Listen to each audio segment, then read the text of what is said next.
Hello, Wellington Jaguars.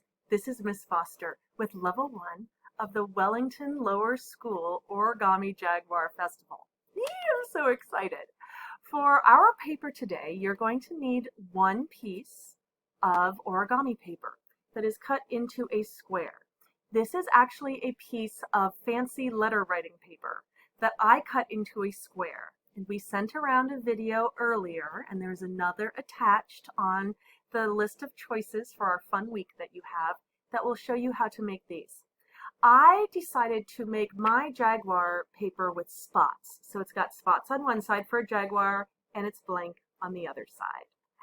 This is so exciting. Our first level is to make the head of the Jaguar. We're going to use this fold in levels 1, 2, and 3. So you'll want to go ahead and try this, even if you think you're going to already know what to do and this is going to be easy. It is, but we're going to use it on other levels. So here is my piece of origami paper, and I'm going to put it with the color side down. Now, we need to use a lot of geometric symmetry to help us fold well.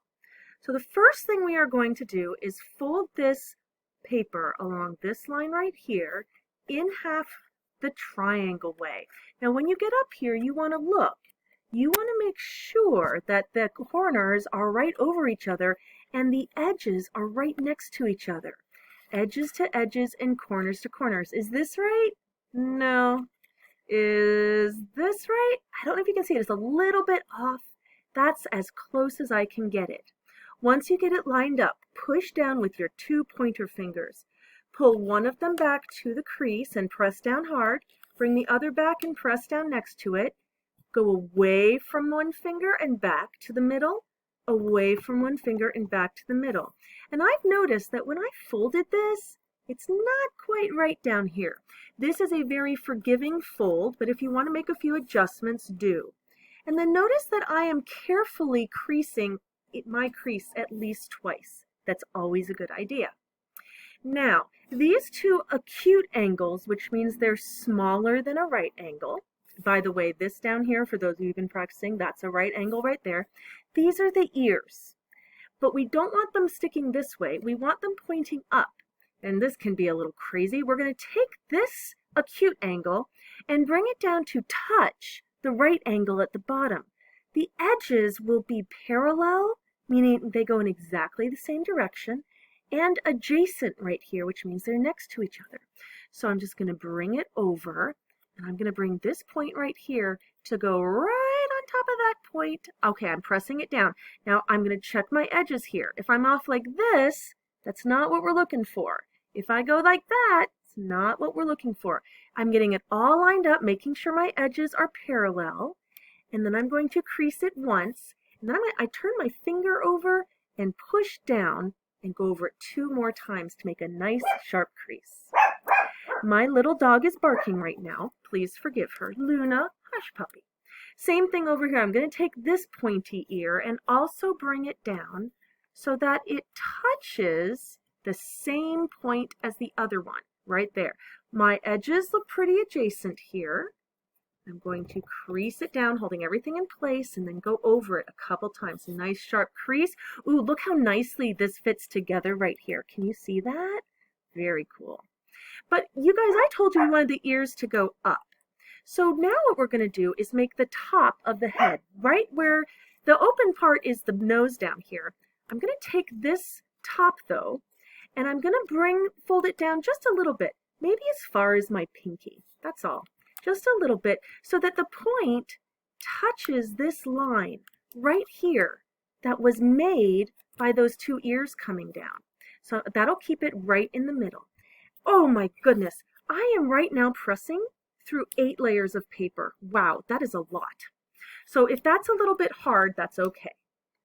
Now I get to make an artistic decision. This is the top of my Jaguar's face.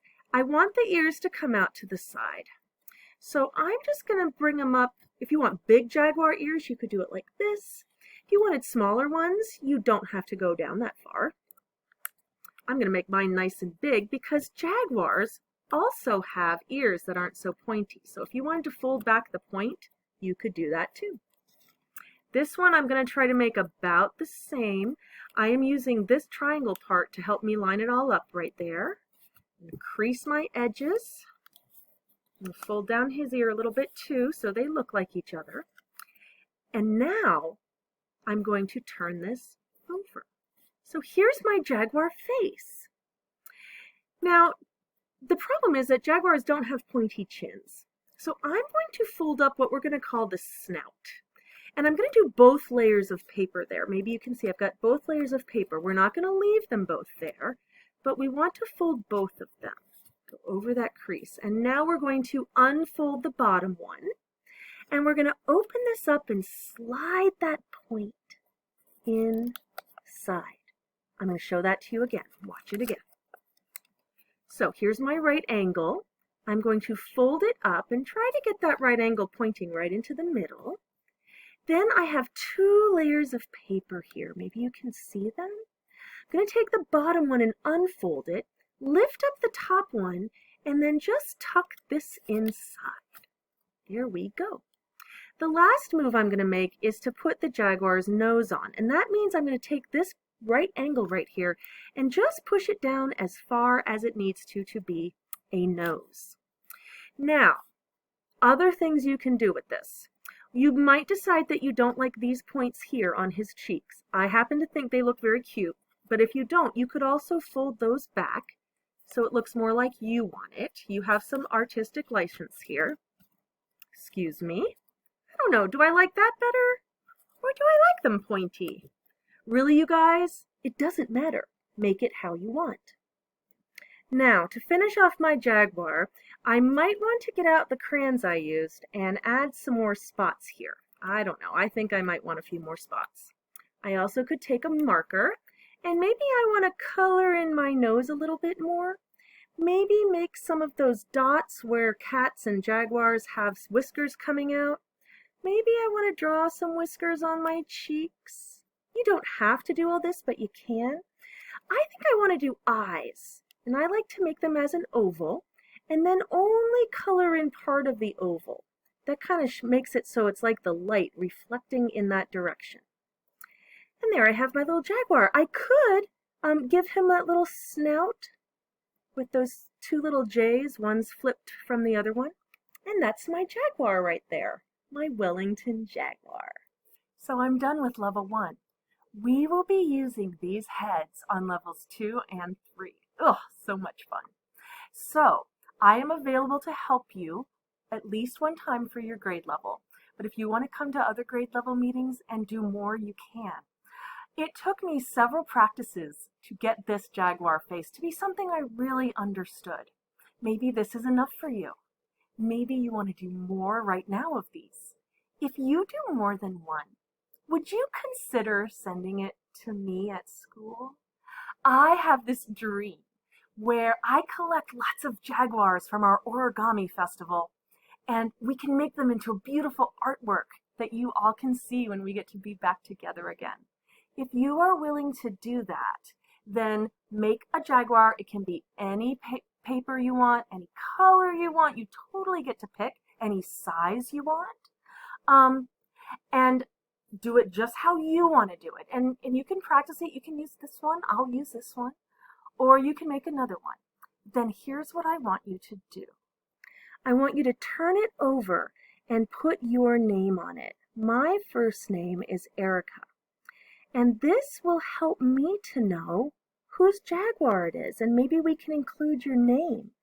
Now, if you also wanted to help me with the grade level you are in right now, so for example, if I was in Mr. D'Amico's class, I might put 1 for first grade and D for Mr. D'Amico. And so that way I would be able to include your contact information and give you credit as the artist on our combined artwork. But if you just want to send it in like this with no name, that's okay too. I will have a box set up at school for if your family comes to pick up some of your things, then you could maybe just drop it in there. And don't worry, I won't touch them for 2 weeks.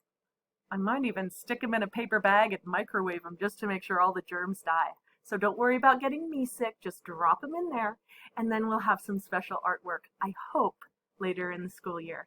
Hey guys, thanks for playing origami with me. I love playing origami with you.